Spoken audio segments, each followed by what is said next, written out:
The car dealership was having an unusually slow morning that day. However, the sales room employees have long gotten used to this phenomenon and weren't concerned about it in the least.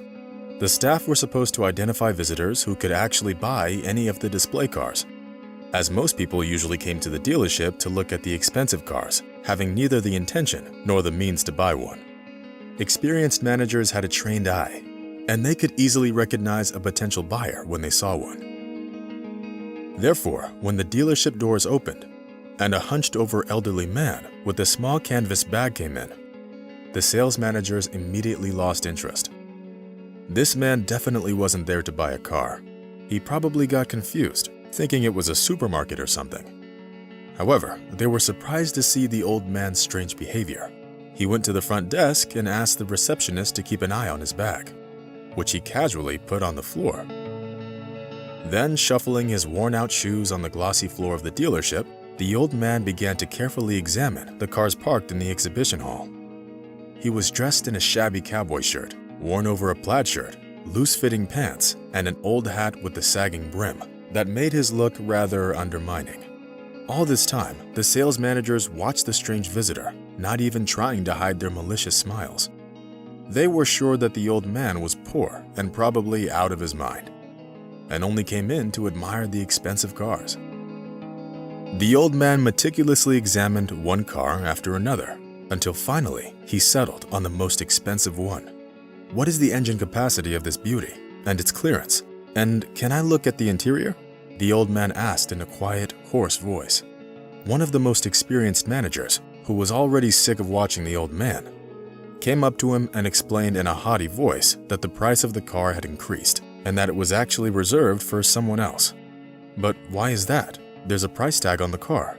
Doesn't it mean that the car is for sale?" the old man objected, feeling the snide look of the senior manager. "Mr. I don't know your name. You see, another person has decided to buy this car. Moreover, the price of this car increased due to an increase in the cost of the imported parts. Anyway, I think you should try the used car rental service. I'm sure they will find something more suitable for your age and financial condition." This phrase instantly triggered a burst of laughter among the dealership staff, who were enjoying the show.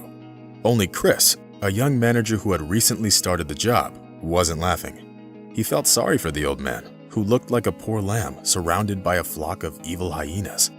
Unable to tolerate the senior manager's contempt for the elderly person, Chris stepped closer and suggested quietly, "Mr. Brown, can the man see the car after all? He's still our client, isn't he?"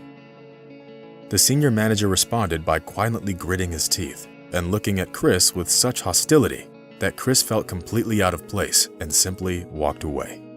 Meanwhile, the old man kept standing there quietly, patiently waiting for the manager to open the door so he could access the quality of the interior and the dashboard. However, Mr. Brown called security instead, who then escorted the strange buyer to the exit, waving his baton. "I think you'd better leave. The car is very expensive and you aren't exactly young. You can accidentally damage something inside." The senior manager said goodbye, glad that he'd gotten rid of the old man so easily. The unjust treatment brought tears to the old man's eyes, and he kept wiping them away, trying not to cry right in the sales room. Only when he got outside did the man allow himself to cry, and hunched over, he walked away. At that same moment, the dealership administrator saw the bag left behind by the old man, and unwilling to pick it up, she used her foot to push it towards the exit. The other employees laughed when they saw it, appreciating a good joke. The fun was again interrupted by the young manager Chris, who silently took the bag and went outside, feeling the mocking glances of his colleagues on his back. Fortunately, the elderly man didn't get far. When Chris caught up to the old man, he touched his shoulder and handed over the bag. Then, looking down in embarrassment, Chris apologized for the behavior of his colleagues, who mistook his unkempt clothes for a sign that he was a homeless person. In response to this, the old man opened his bag and, smiling, showed its contents to the young manager. Inside the bag were many bundles of $100 bills strapped with elastic bands. Chris was intrigued and looked questioningly at the old man. Enjoying the effect, the old man coughed and, closing his bag, began his story. As it turned out, his name was Robert Jones. The old man, with an impressive amount of money in his bag, had been collecting bottles and cardboard, which he then brought to recycling centers. Mr. Jones scrupulously saved up all the money he earned because he wanted to buy a car, which his wife, Catherine, had been dreaming of for a while. The fact was that his wife had been fighting cancer for several years and seemed to be losing the fight. In order to pay for her chemotherapy, they had to sell their home and move into a trailer. Realizing that the treatment didn't work, Mr. Jones decided to fulfill his wife's cherished dream and buy her a car. Unfortunately, by the time the old man was able to save up enough money, the price of the car had increased. Now he didn't have enough to buy the car he wanted. When Chris found out how much money Mr. Jones was short of, he got to thinking. Chris knew that the car dealership could hardly afford such a discount. After escorting the old man home, Chris went back to work. He was tormented by the thought of the old man and his wife's dream. Thus, later that evening, he found himself at Mr. Jones's door holding a bundle in his hands. "Here is the entire amount you're short of. Buy your wife that car," said the manager. And handing the old man a bundle of bills wrapped in cellophane, he went away before he could see the old man tear up. The next day, Mr. Jones came back to the dealership. The employees of the sales room were dumbfounded when they saw the old man. They couldn't understand how he had changed so drastically in such a short time. The fact was that Mr. Jones was wearing a business suit, a snow-white shirt, and polished shoes. He was carrying the same frayed canvas bag. To make sure that neither the security nor the managers would ask him to leave, the old man opened the bag and showed its contents to everyone.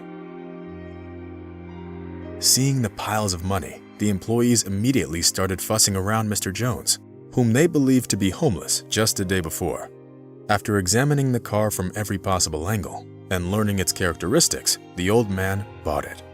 At that same moment, every person in the room was envious of the old man for having the money for such an expensive purchase. And only Chris wasn't jealous of him, knowing what his car really cost Mr. Jones. Thus, the old man went home in his own car.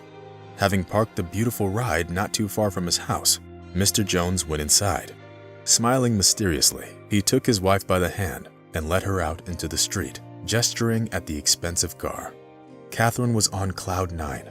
Finally, despite her fatal illness, that dream was fulfilled for her. They drove around the neighborhood until late at night, enjoying the time they had together and having fun.